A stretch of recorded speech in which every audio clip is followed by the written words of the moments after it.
Dan engkau tidak mempunyai hak menyebut Allah sebagai Aba, Bapa. Saudara-saudara, dengan demikian kita kembali kepada Yesus yang datang ke dalam dunia. Dan dia berkata di sini, aku datang kepada umatnya. Aku datang di dalam jemaat. Dan aku akan memberitakan namamu kepada saudara-saudaraku.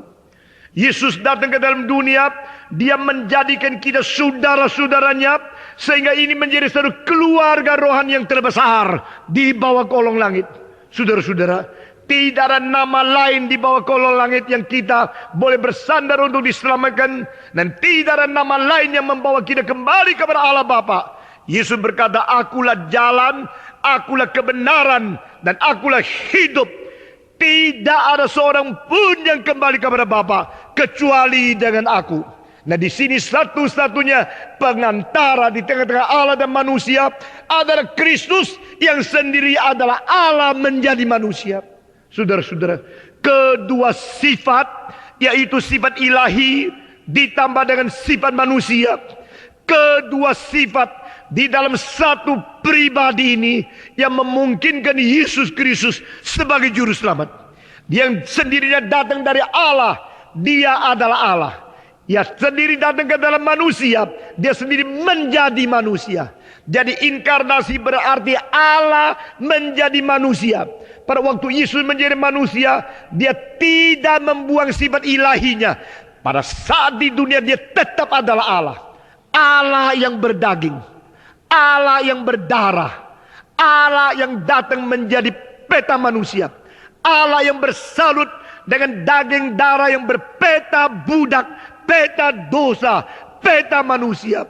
Padahal dia adalah anak Allah yang mempunyai peta teladan Allah yang asli, di mana semua peta teladan Allah manusia yang lain adalah berdasarkan berkopi daripada dia. Saudara-saudara, Yesus Kristus adalah peta teladan Allah yang otentik. Lalu melalui peta Allah inilah manusia dicipta berdasarkan sesuai dengan peta yang ada di dalam Yesus Kristus. Saudara-saudara sekalian, pada waktu saya membaca bagian ini saya terharu luar biasa. Karena pada ayat 14 itu ada satu hal yang putar balik, seperti sama sekali tidak harus terjadi. Mari kita membaca bersama-sama ayat 14.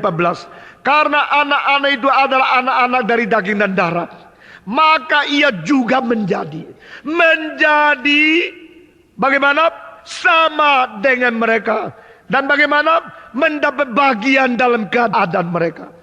Saudara-saudara sekalian, manusia dicipta menurut peta teladan Allah.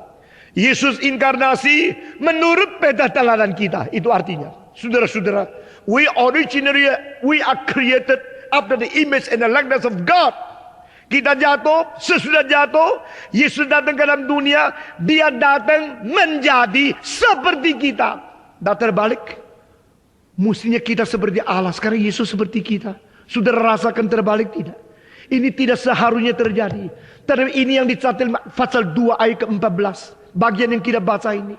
Yesus Kristus datang ke dalam dunia sesuai dengan apa yang kita ada. Dia datang ke dunia seperti kita yang berdaging dan darah. Dia menjadi daging dan darah seperti keadaan kita. Kita memiliki daging darah, dia juga ingin memiliki daging dan darah. Dia mau, dia rela, dia masuk ke dalam dunia, berada di dalam daging dan darah. Saudara-saudara sekalian, ini sesuatu hal yang kita tidak mungkin mengerti 100% selama kita hidup. Karena yang kita mengerti adalah di dalam keterbatasan. Tapi Yesus adalah yang tidak terbatas. Yang tidak terbatas menjadi terbatas. Itu susahnya luar biasa. Seperti orang pertama hari masuk penjara, dia rasa begitu tidak enak. Saudara-saudara, karena biasa bebas. Malam mau nonton kah? Atau mau buka TV kah? Siang mau ngasuh kah? Mau tidur kah? Itu ada kebebasan pada dia sendiri. Tapi waktu dia masuk penjara, dia harus kerja bakti, dia harus terikat di satu tempat yang kecil, dan dia tidak mempunyai kebebasan apapun. Di sini dia mulai merasakan keterbatasan. Itu satu siksaan jiwa. Saudara-saudara sekalian, demikian orang yang kaya sekali mendatang di batas satu hari hanya boleh memakai 10.000.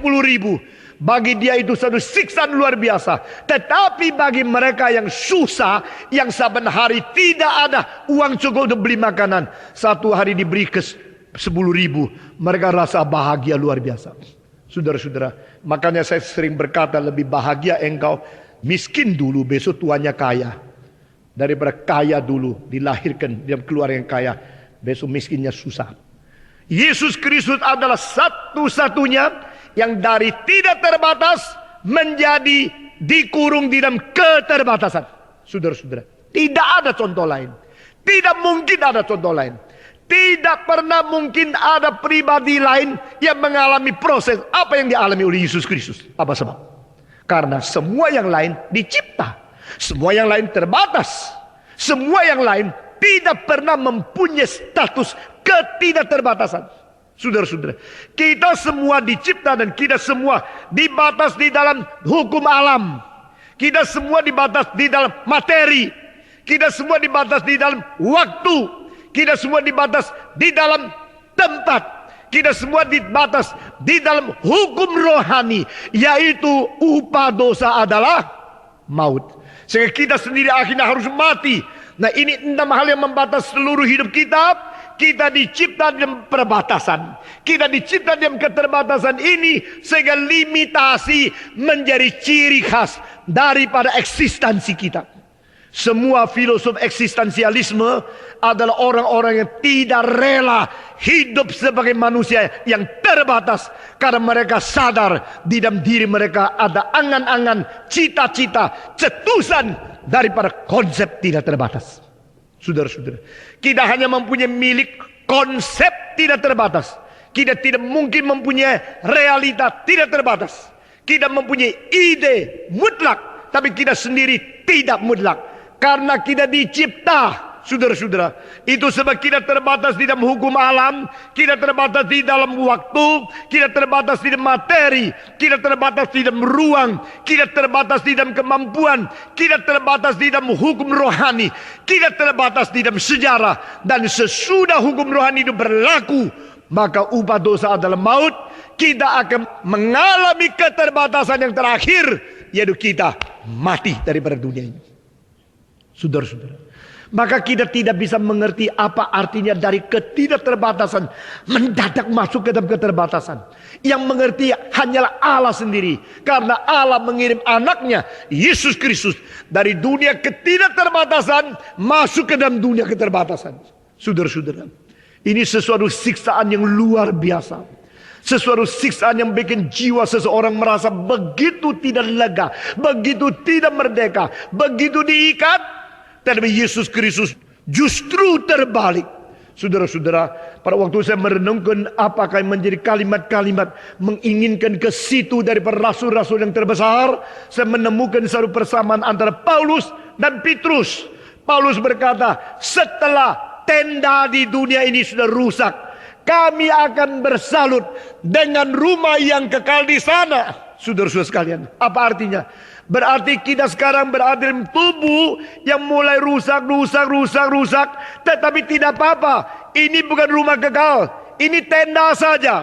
Mereka yang piknik, yang tinggal di dalam tenda, mereka mengetahui pada waktu pertama kali masuk ke tenda, rasa lucu juga, rasa enak juga, rasa ini satu pengalaman yang baru, yang segar. Tetapi lama-lama tinggal di tenda, dia ingin sekali pulang ke rumah.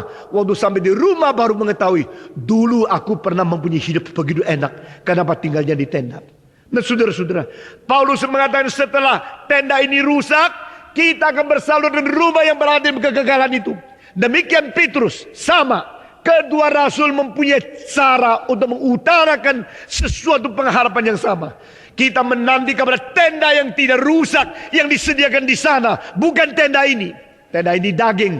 Pada waktu itu kita akan berada di surga beserta dengan Tuhan dan ketidakterbatasan. Tetapi justru Yesus Kristus terbalik. Jikalau orang di dunia mengharapkan lepas daripada susah, lepas dari keterbatasan, lepas dari dosa, lepas dari segala lingkungan yang begitu buruk dan hina, mari kita menuju kepada tempat yang mulia dan berkat selama-lamanya. Saudara-saudara, tetapi Yesus Kristus justru datang dari sana rela ke sini. Tidak ingin ke surga, ingin. Yesus Kristus ingin meninggalkan surga. Karena tidak puas, tidak. Dari sana rela ke sini. Tidak ingin ke surga, ingin. Yesus Kristus ingin meninggalkan surga. Karena tidak puas, tidak. Karena ada misi. Karena ada tugas.